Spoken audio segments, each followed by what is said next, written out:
Today on the Matt Walsh Show, a bunch of liberal academics have signed a letter speaking out against cancel culture. Most everybody else on the left, of course, is furious about the letter, but I think letters and respectful dialogue just are not going to cut it at this point. They're not going to stop the madness or defeat the cancel culture mob. There is a solution to cancel culture, but it's not for the faint of heart. It's not for those who might be a little squeamish. We'll talk about what that solution is today. Also, 5 headlines and our daily cancellation, all of that coming up. But before we get to any of that, our show today is brought to you by our new sponsors over at Blinksale, which is the revolutionary invoicing software that's changing the landscape for small businesses and independent contractors everywhere. Of course, the quintessential American dream is owning a small business. But once you do, you discover that there are all kinds of little hassles and not so little hassles that you have to deal with. Invoices are one of those. Have you ever had to hassle a client that owes you money or gotten lost trying to keep track of your invoices and payments? That's why over at Blinksale, they have built an invoicing software that helps you stay on top of your money, keep track of everything in one place, so you could stop sending those nagging emails and you could just easily get paid for your work. With Blinksale, you can send beautiful custom branded invoices and estimates in seconds. You can stay on top of your outstanding invoices. You can let your customers and clients easily pay for your invoices and much more. As an added bonus, Blinksale is giving away $10 to 500 Daily Wire fans. Here's how to get it. Go to blinksale.com, start your 14-day free trial, create your first invoice of $10 and activate an online payment option. You send the invoice to dailywire@blinksale.com and you get paid your $10. Simple as that. It's free money. So stop wasting time invoicing and try Blinksale for free at blinksale.com/Walsh. That's BLINKSALE.com/Walsh. Okay, so a number of well-known, mostly left-leaning people, authors, academics, professors, media people, etc., have signed a letter published in Harper's Magazine about cancel culture, and they're warning about the dangers of cancel culture. J.K. Rowling signed it, David Brooks, Steven Pinker, a bunch of others, about 150 people signed it. Now, this letter has provoked a strong reaction on the left from other leftists, further left, who are furious about it. And there's an article in The Independent, for example, typical of the reaction. It says the letter is bizarre and that it shows the privileged don't like being challenged. Media Matters especially hates the letter because for Media Matters, this is what they do. So you attack cancel culture, you're attacking them. This is their whole thing. All they do is try to cancel people on the right. That's their entire mission in life, is to cancel people. One staffer at Media Matters has been having a temper tantrum spanning 2 days over this letter and said at one point that the signers of the letters are totalitarians and, quote, bad people. Okay, so let's take a gander at this bad, evil, totalitarian, bizarre letter that was in Harper's. This letter that many on the left are not just expressly disagreeing with, but actually are enraged by. Let's take a letter. I'll read a little bit of this letter. It says, our cultural institutions are facing a moment of trial. Powerful protests for racial and social justice are leading to overdue demands for police reform, along with wider calls for greater equality and inclusion across our society, not least in higher education, journalism, philanthropy, and the arts. But this needed reckoning has also intensified a new set of moral attitudes and political commitments that tend to weaken our norms of open debate and toleration of differences in favor of ideological conformity. As we applaud the first development, we also raise our voices against the second. The forces of illiberalism are gaining strength throughout the world and have a powerful ally in Donald Trump, who represents a real threat to democracy. But resistance must not be allowed to harden into its own brand of dogma or coercion, which right-wing demagogues are already exploiting. This democratic inclusion we want can be achieved only if we speak out against the intolerant climate that has set it in all sides.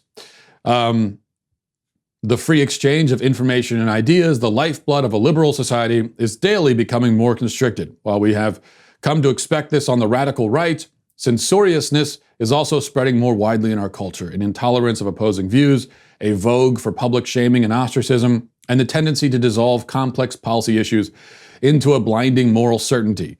We uphold the value of robust and even caustic counterspeech from all quarters, but it is now all too common for blah, blah, blah, blah, blah. This just goes on and on and on. I think you get the point. So that, what you just heard there, is, according to Media Matters, totalitarian. That represents totalitarianism. They don't just disagree with it. That's fascist, dictatorial, evil, wickedness you see right there. Jessica Valenti said that the letter represents powerful people playing victim. Meanwhile, and that's also a common theme on the left in reaction to this letter, is that these are people who are playing victim, who don't want to be held accountable. Meanwhile, all they did was, in very weak terms, really, and in a pretty circumspect way, all they said was, hey, let's have a debate and let's not try to get folks fired immediately just because we disagree with what they say. That's all the letter says. And it even throws in a bunch of stuff about how Trump is evil, and talks about the right and everything, making all these concessions to the cancel culture mob. Say, well, you're right about this and this and this and this and this, and then finally, after a lengthy preamble, because this is how it always goes, right? When people are dealing with the cancel culture mob, if they're going to say anything in defiance of it or critical of it, there's always a lengthy preamble about all the things it's right about, and then finally we get to the part where it says, where it sort of gets to the disagreement. But even that, the left says is bizarre, it's playing victim, it's bad, it's totalitarian. So I think there are two things we can take from this and from the reaction to it. First, if you needed proof that cancel culture is real, here it is. Many on the left are openly hostile to the idea of debate and dialogue. It's not just, it used to be, right? What we used to say is that the left pretends to be in favor of debate and dialogue, but actually it's not. There's a hypocrisy, a double standard. Well, there's actually no hypocrisy now, or very little. And there's not much of a double standard. Because now what we're hearing is they just don't support this at all. They don't even pretend to support it. They're not interested in having a debate. Wrong think, wrong opinions, wrong viewpoints should not be tolerated, period. It's as simple as that. We're not going to debate with you. We have no interest in that. You're wrong. You should be shut down. You should be punished. I mean, nothing that can happen to you could be overboard. You have everything taken from you, everything destroyed. You deserve it. That's what the left is saying. The second thing you see, I think even more important, is you see how utterly, pathetically ineffectual letters and strategies like this are. Trying to engage in a thoughtful dialogue about thoughtful dialogue with people who are not interested in thoughtful dialogue is pointless. Let's have a debate about whether we should have debates. Well, you're having the debate, or you're trying to have it, because there are people who don't want to have debates. So if the people you're trying to debate don't care about having debates, then they aren't going to debate debates with you. You see the problem? We are way, way, way past the point where anything can be gained by calmly and politely explaining why you don't think people should be canceled or why you should be canceled. They don't care. The mob doesn't care. It's a mob behaving like mobs always do. So this is not the solution to cancel culture. This will do nothing. Letters like this will have no effect. I'll tell you what the actual solution is in just a second. But first, a word from our very good friends over at Rock Auto. It's I think never having to go to an auto parts store again would be something that most of us wouldn't miss, because why go through the hassle and everything? RockAuto.com is so much easier than walking into a store and dealing with all of that. especially when you go and more often than not, they're just going to go online and order it anyway. We don't have the part in, we got to order it, right? How many times have we all heard that from an auto parts store? You have access to rockauto.com at your desk, in your pocket. You carry it around all the time. Just go to rockauto.com. Always offers the lowest prices possible rather than changing their prices based on what they think they can get out of you. They're not going to do that. RockAuto.com is an honest business, a family business, serving auto parts customers online for 20 years. Go to RockAuto.com to shop for auto and body parts from hundreds of manufacturers. Best of all, prices at RockAuto.com are reliably low. So you get the great selection, that's the word I'm looking for, and also low prices. Go to RockAuto.com right now. See all the parts available for your car or truck. Write Walsh in their How Did You Hear About Us box so that they know that we sent you. Okay, so what is the solution to cancel culture? This is it. I'll tell you what it is. I've told you this before. I'll say it again. I'll keep saying it. The only way to stop cancel culture, the only way to stop the mob, is to never apologize to it, to give it nothing, to make no concessions, to offend it on purpose just out of principle, and to laugh in its face. That's it. That's the solution. There is no other solution. If you don't like that solution, okay, well, but that's the only one. There isn't another one. This is a battle of wills. This is one side trying to impose itself, exercise its power, punish dissent, get vengeance, revenge.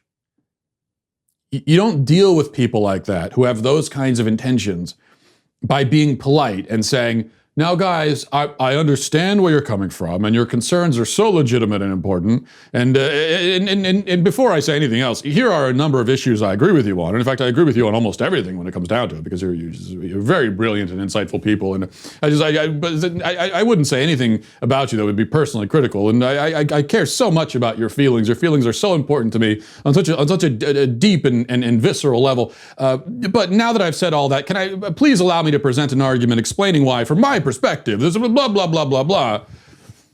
No. What do you think that's going to achieve? They aren't interested in that. They don't care. They want you to get to the cut to the chase. Are you going to bow, bend the knee, surrender, give up, or not? That's all they care about. Your choices are either to do what they want or not. And if not, then defiance, resilience, and firmness are the only other options.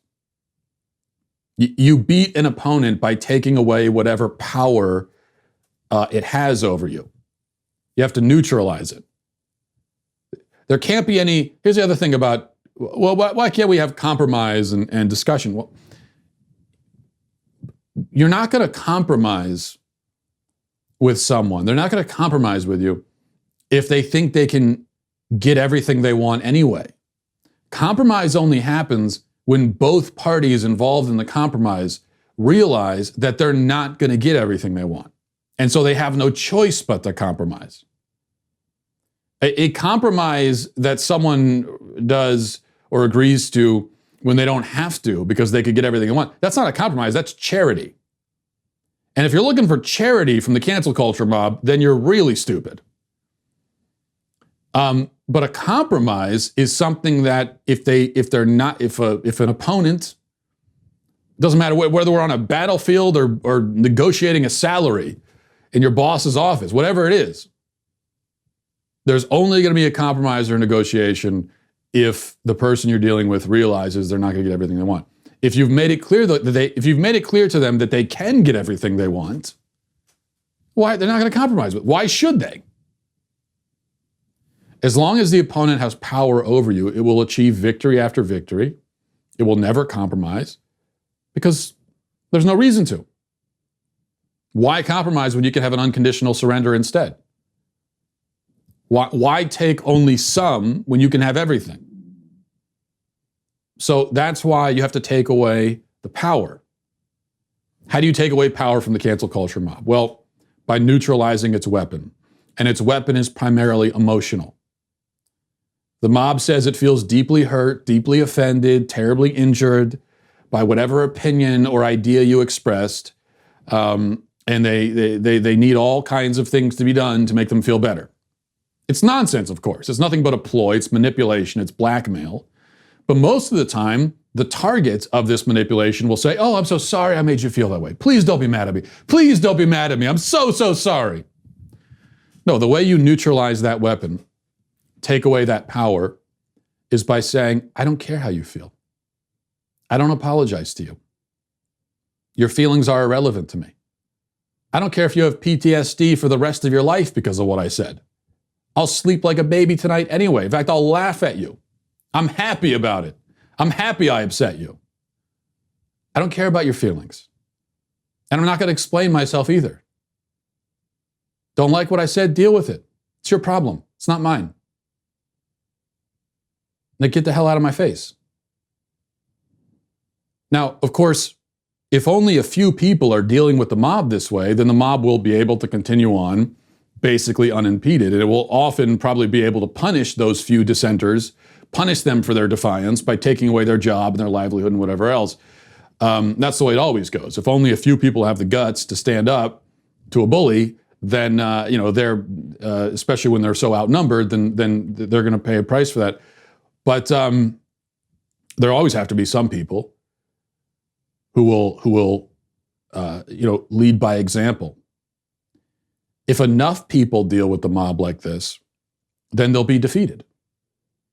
Because that's the thing. They only have the power we give them.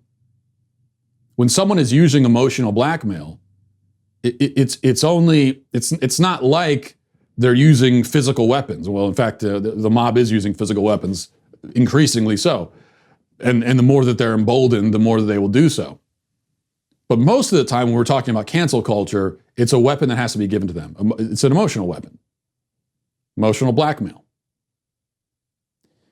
If you don't care about their feelings, if enough people don't care about their feelings, then they got nowhere else to go. All they can do is put their tail between their legs and go home and shut up. That's the only solution. Now, I also want to stipulate one other thing here. That a lot of what I'm saying here, in an ideal situation, this is not the position that I would take. Okay, in an ideal situation, under normal circumstances, I actually would not say that your feelings don't matter and I'm never going to apologize. In principle, apologies can be good. If you do the wrong thing, you should apologize. In principle, we should care within reason how people feel. We shouldn't ever put someone's feelings as the number one priority above all things, but it should be a concern under normal circumstances in an ideal situation. But these are not normal circumstances, and this is not an ideal situation. And so that's why we have to adopt this approach. It's the same thing I've been saying with the statues. Under normal circumstances, in an ideal situation, if you didn't have mobs running through the streets, going crazy, trying to tear down statues and destroying cities and everything else, and we were just having a conversation about one particular statue, and someone was making an argument that, hey, this statue, maybe we don't need it for this and that reason, maybe I would listen to that. But that's not the situation we're in right now.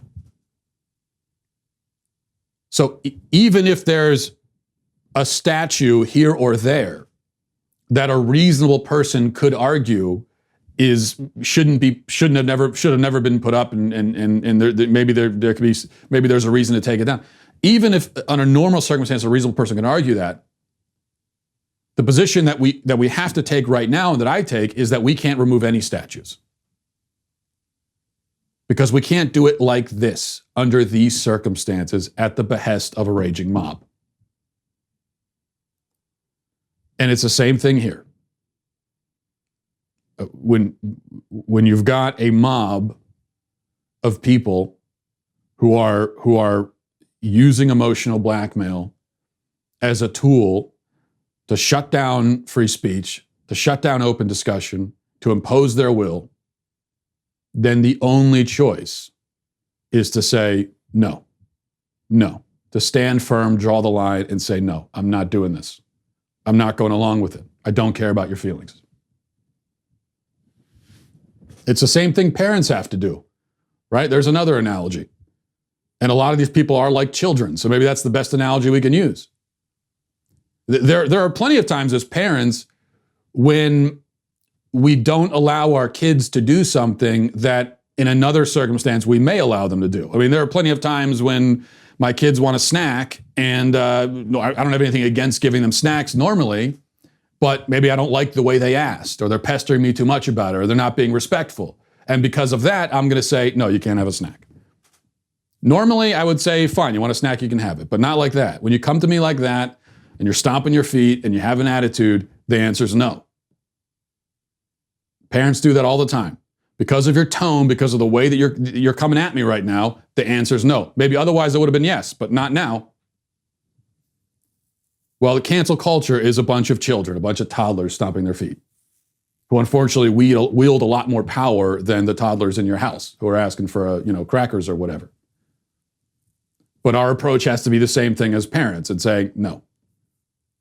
When you come at me like that, you're using these tactics, the answer is no. You're not getting an apology, you're not getting anything. You get nothing from me at all, period. All right, let's move on to our headlines.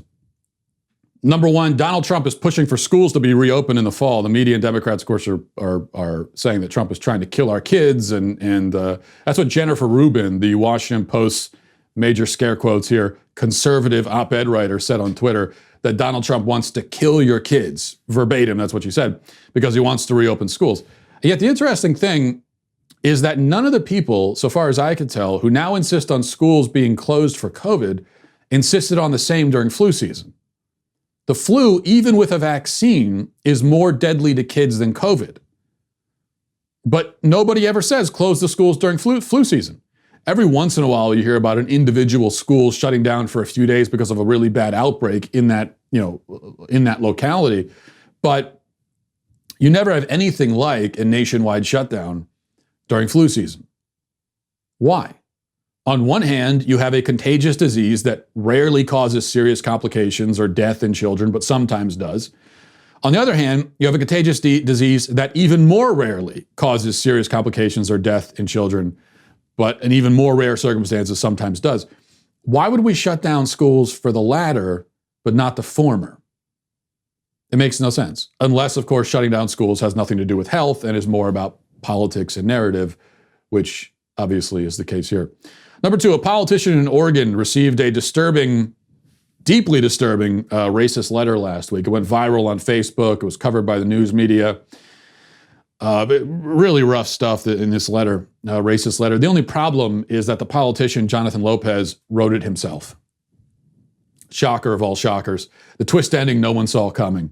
So after a few days, he admitted, yeah, he wrote it himself. Just for fun, let's read the letter that Lopez's alter ego sent to himself. The letter says, Mr. Lopez, you're not welcome here and will never be anything in this community or state. Don't waste your time trying to become anything in this country. We will make sure you never win and your family suffers along with all the other effing Mexicans in the area. Sincerely, America. Sincerely, America. Once again, the hoaxers are just having a lot of trouble coming up with a believable script for their imaginary racists. Which just shows you, like we talk about all the time, if this is such a racist country, why are people constantly having to invent these instances of racism? But even more than that, not just that it's being invented, but if it's such a racist country, like you would think that someone like Jonathan Lopez would have encountered racism in the past, and so he could write a believable script of what a racist would say to him. But he's not. He's going based on what he sees in the movies and TV shows.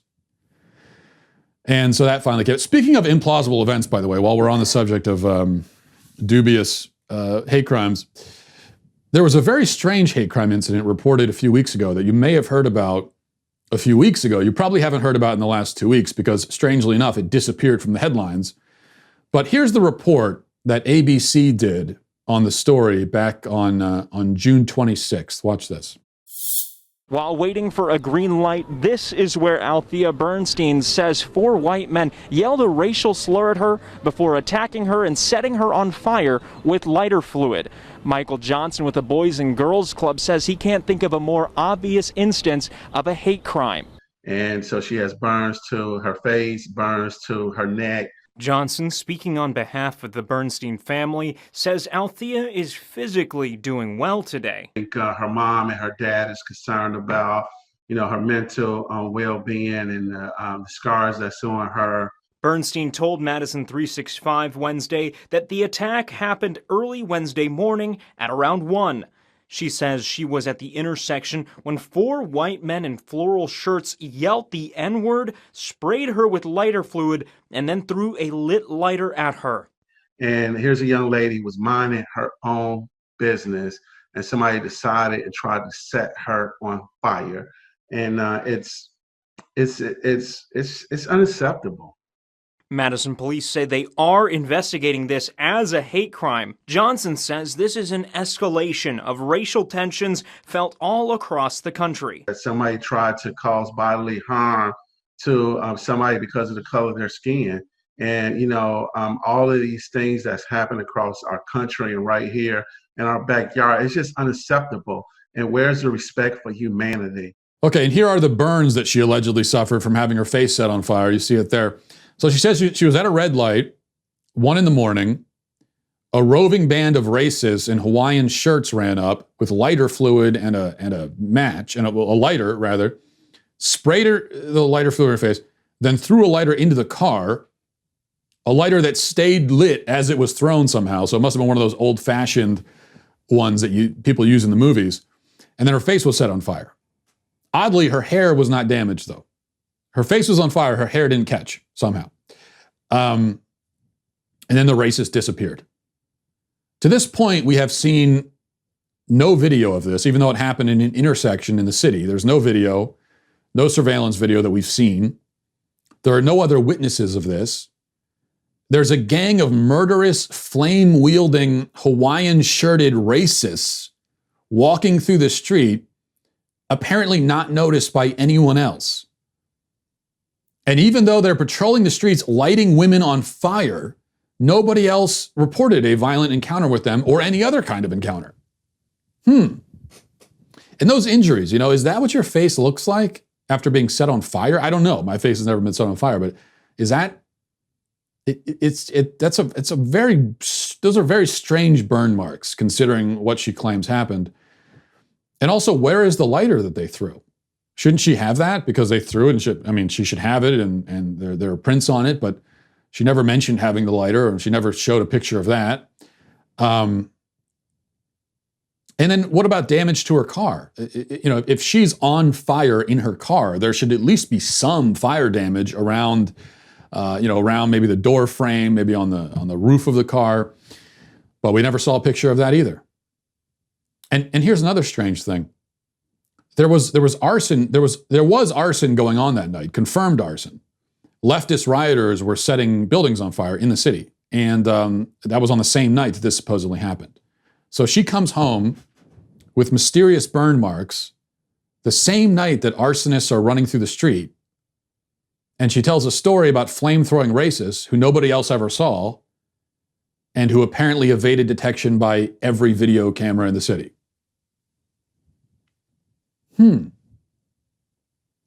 Number 3, Campus Reform did one of those classic dumb people on the street videos, this time asking mostly college-aged kids, it looks like, questions about July 4th and why we celebrated. And no surprise, a bunch of people didn't know a damn thing about July 4th or why we celebrated or about American history. But the really disturbing part of the video is this. So we're actually two interesting people to talk to. We're teachers. Okay. So I was a 7th grade civics teacher, government teacher, and she is an elementary school teacher, 4th grade, 2nd grade elementary school teacher. What year did we get our independence? 17-something. I personally know firsthand that we are not getting taught, specifically in social studies, the history that we need to know. I actually don't teach what's in our curriculum. I'm teaching children social studies that's not in our curriculum, teaching them things about how to be an anti-racist, instead of teaching those same three famous Black people that we continue to teach. I taught them about protesting. I taught them about Black Lives Matter. I taught them about things that are happening currently so that they could make those connections. And when they see it on the news, they're informed. They're not ignoring the facts of our world right now. They're facts that we're actually a racist country. Okay, so those are the people that are teaching our kids, which puts this part of the video into perspective. So with the 4th of July coming up, we're going to ask a couple questions. My first question for you guys is, what does the 4th of July commemorate? A day we declared independence from Great Britain. Basically America's birthday, right? I think independence. What year did we declare our independence? I'm gonna be real with you. I don't know. 1967, I'll say. Close, a little off. I don't know. 1859. 1964. I'm going to give you a try. What do you think? What year did we get our independence? 1970 something, 74, something like that. 1979. Like the 1800s. 1864. 18. Yes, like 18. 19 is like, farther no, back. Like 18. It's further back. From the 1800s. Oh, 1777. Super close. 76. Yes, that's a shocker. It's impossible to figure out how that could happen. Who could connect these dots? I don't know. You've got teachers, one of whom teaches civics, teaches government, doesn't know the date of our independence somehow. And then another one who confesses that she doesn't even follow curriculum. All she does is teach about why racism is bad. And then you've got a bunch of kids who are absolute morons and know nothing about this country or its history. How could that happen? I don't get it. But let's continue sending our kids to public school anyway. Sounds like a great plan. Number 4, the ACLU is calling attention to the case of Wesley Perky, who's a 68-year-old man with Alzheimer's and other mental illnesses, who's also on death row and scheduled to be executed in a week. I think on July 15th he's going to be executed. The ACLU says this is a terrible injustice. The media agrees. Newsweek has a long article about poor old Wesley, just a nice old man, going to be killed by the state. Poor guy, right? But the interesting thing is that Newsweek has this entire article talking about the poor old man and how he's going to be executed, and he doesn't understand why. But throughout the entire article, they never mention what he did to land on death row in the first place. It's not until you get to the very bottom in a bracketed editor's note where it happens to mention what the old man did to land himself on death row. I'll tell you what he did. He bludgeoned an 80-year-old paralytic woman to death with a hammer, and he kidnapped, raped, murdered, and dismembered a teenage girl. So this is a guy who did the worst thing imaginable and followed it up with the other worst thing imaginable. He is, Alzheimer's or not, a horrifically evil monster unfit for human society. And I think that point is relevant. I think in a civilized society, this should be quite simple. You rape and murder a child, you die. You bludgeon an old woman to death, you die. That's all. There is no extenuating circumstances that should change the consequence of that action. There are some things a person can do that forfeit their right to be a part of human society in any capacity, even in prison. And this is one of those things. And in fact, he did 2 of those kinds of things. And the great thing is, it's not a high bar to get over, right? Don't rape and murder and dismember people. Don't bludgeon old women to death.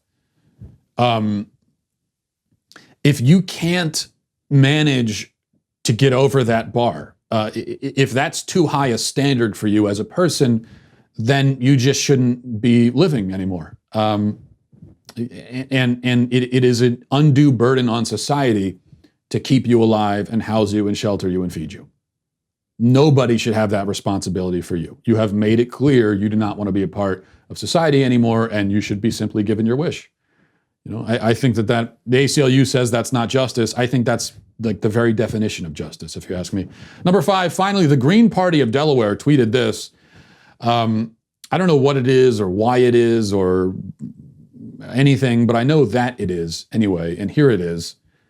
It's a picture of a woman embracing a dolphin, and the caption says, Their dolphin human baby is the future of intelligent life on Earth, and it's the only way we'll let dolphins in some form survive. This is from the verified account of the Green Party of Delaware, which granted, it's the Green Party and it's Delaware, so there's probably 3 members, but still, it appears that the Green Party, at least in Delaware, is now advocating for a very specific form of bestiality, which is maybe notable. I have to say, though, I object on moral grounds, and also on every other ground. And for the record, I object not just on the ground, but in the sea too. But I also have to admit that a dolphin-human hybrid baby would certainly give your life purpose. So I had to do it. I'm sorry. No, I'm not sorry. I just said I won't apologize. I will not apologize, especially for a well-timed bestiality pun. I just won't. That I won't apologize for. Okay, let's go to our daily cancellation. Now for our daily cancellation, we're canceling everyone involved in this training session for city employees in Seattle, as reported by local journalist Christopher Rufo. He had a Twitter thread about it. Let me pull up his tweets. So he says, the city of Seattle held a training session for white employees called Interrupting Internalized Racial Superiority and Whiteness. He says, so I did a public records request to find out exactly what this means. Let's go through it together in this thread.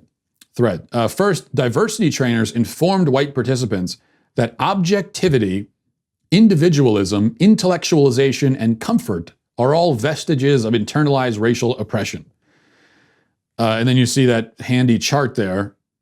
Internalized racial superiority are, like he mentioned, arrogance is another one.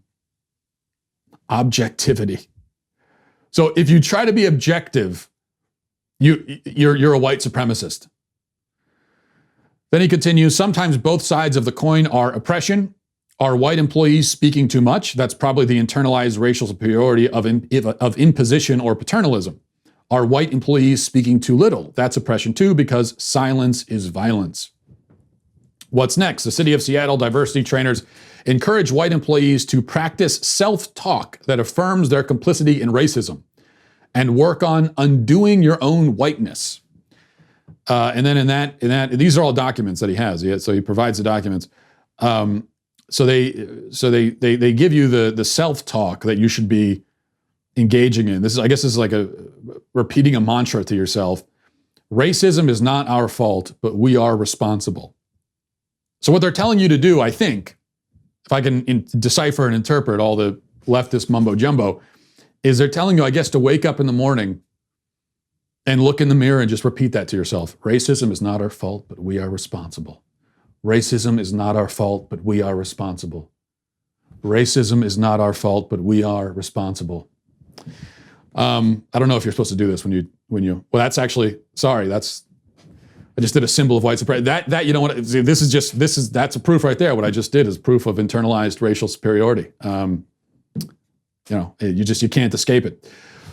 What happens, and then Rufo continues, what happens after the thought exercises? It's time to do the work.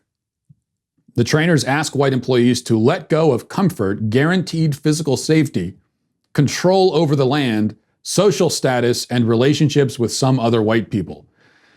Then the document says, letting go of the things we have to give up in order to be accomplices, such as, at times, guaranteed physical safety. So to prioritize your own safety is also white supremacy, just so if you're keeping track at home. And it continues from there. It explains that apparently Arabs are white. So there's something called assimilation into whiteness. And if you're an Arab, then you're white. If you're Jewish, you're white. German, Italian, Armenian, all white. And then it continues, let's see. How do you know when you've successfully interrupted your whiteness? Well, when you implicate yourself in racism, when other white people may be angry, and when you have stopped your white normative behavior. So that's how you know. Okay, there's a lot. You can go to his Twitter thread and look at all this if you have the stomach for it. Now, you listen to all that, and I have often, not just me, but many on the right, have often described this kind of thing as cultish, right? But what we have to understand is that cultish is a very literal description here, I think. This is actually how cults operate. The only thing that makes the modern left not a cult is that there isn't one leader or one established group of leaders, but it uses many of the same tactics as a cult. So if you listen to former cult members or people who have studied cults, they'll tell you that cults, for example, often target young people and college students, if that reminds you of anyone. Cults work by isolating recruits from their family and their friends, making them dividing, making them suspicious of their family, cutting them off. Remember that BLM on their website says that we have to dismantle the nuclear family, okay? This is what the left does. It tries to sever people from their families. Cults also provide affirmation and affection, but it's tentative. You only receive it if you do certain things, if you abide by the rules. Cults wield guilt and fear. They want recruits to feel broken and sick, in need of absolution and fulfillment. Cults do not tolerate criticism of their core beliefs and doctrines. There's not going to be any discussion of it. I mean, you go down the list, and leftism follows the script almost exactly. And that's what we're up against. We're up against an ideology that has organized itself literally like a cult and uses the exact same methods. Only it's being done on a massive scale, and rather than having to go to some creepy cult camp out in the desert, the creepy cult camps are schools and universities. And we're sending millions of kids into it. And that's what we're up against. And that's why all these people are canceled. And we'll leave it there. Thanks for watching, everybody. Thanks for listening. Godspeed.